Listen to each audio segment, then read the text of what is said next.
পরিযায়ী পাখি বা অতিথি পাখিরা চমৎকার বাস্তুতন্ত্রের একটি গুরুত্বপূর্ণ অংশ এবং তাদের সংরক্ষণ আমাদের পরিবেশে ভারসাম্য রক্ষা করতে সহায়তা করে। প্রতি বছর হাজার হাজার পরিযায়ী পাখি বিভিন্ন দেশ ও অঞ্চলে যাতায়াত করে, যা প্রাকৃতিক বাস্তুতন্ত্রে ইতিবাচক প্রভাব ফেলে। তাদের সংরক্ষণ আমাদের দায়িত্ব। এখানে কিছু কারণ এবং পরিযায়ী পাখি সংরক্ষণের উপায় তুলে ধরা হলো। কেন পরিযায়ী পাখি সংরক্ষণ অত্যন্ত জরুরি? ১. জীববৈচিত্র্য রক্ষা করা। পরিযায়ী পাখিরা বিভিন্ন প্রজাতির প্রাণীর সাথে একটি আন্তঃসম্পর্কীয় বাস্তুতন্ত্র তৈরি করে। তারা ফুলের পরাগায়ন, বীজ ছড়ানো এবং পোকামাকড়ের সংখ্যা নিয়ন্ত্রণে ভূমিকা রাখে। ২. পরিবেশগত সূচক। পরিযায়ী পাখির সংখ্যা এবং তাদের জীবনযাত্রা পরিবেশের স্বাস্থ্য সম্পর্কে গুরুত্বপূর্ণ তথ্য দেয়। পাখিরা যখন কোনো এলাকায় যাতায়াত করে না, তা ইঙ্গিত করে যে ওই এলাকার পরিবেশের অবনতি হয়েছে। ৩. জলাভূমি সংরক্ষণ। পরিযায়ী পাখিরা সাধারণত জলাভূমি এবং তৃণভূমিতে বাস করে, যা বাস্তুতন্ত্রের জন্য অত্যন্ত গুরুত্বপূর্ণ।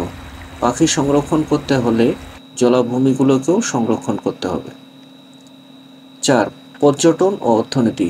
পরিযায়ী পাখিদের পর্যটন শিল্পের একটি অংশ।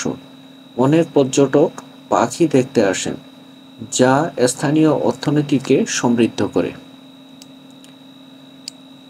এখন পরিযায়ী পাখির সংরক্ষণের উপায় সম্পর্কে আলোচনা করা হলো। ১. পাখির আবাসস্থল রক্ষা।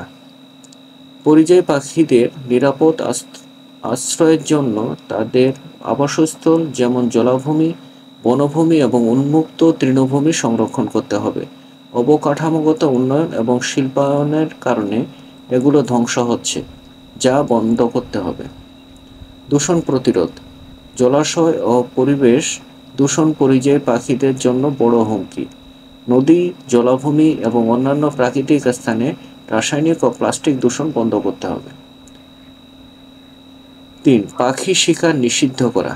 পরিযায়ী পাখিদের শিকার একটি বড় সমস্যা। এ ধরনের অবৈধ কার্যকলাপ বন্ধ করতে হবে এবং কঠোর আইনের প্রয়োগ এবং জনসচেতনতা বৃদ্ধি করতে হবে।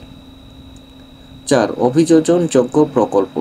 পরিযায়ী পাখির বাসস্থান সংরক্ষণে স্থানীয় পর্যায়ে জনসচেতনতা বৃদ্ধি কর্মসূচি ও প্রকল্প চালু করতে হবে। পাখি সংরক্ষণে স্থানীয় মানুষের অংশগ্রহণও অত্যন্ত জরুরি। ৫. পাখি অভিবাসন পথ রক্ষা। পরিযায়ী পাখিরা দীর্ঘ পথ পাড়ি দেয়, তাই তাদের অভিবাসন পথ এবং বিশ্রামস্থল সুরক্ষিত করতে হবে, যাতে তারা নিরাপদে ভ্রমণ করতে পারে। পরিযায়ী পাখি পৃথিবীর প্রাকৃতিক অন্যান্য দিকগুলোর মধ্যে একটি, এবং তাদের সুরক্ষা নিশ্চিত করা মানে একটি স্বাস্থ্যকর ও টেকসই বাস্তুতন্ত্র গড়ে তোলা। ধন্যবাদ সবাইকে।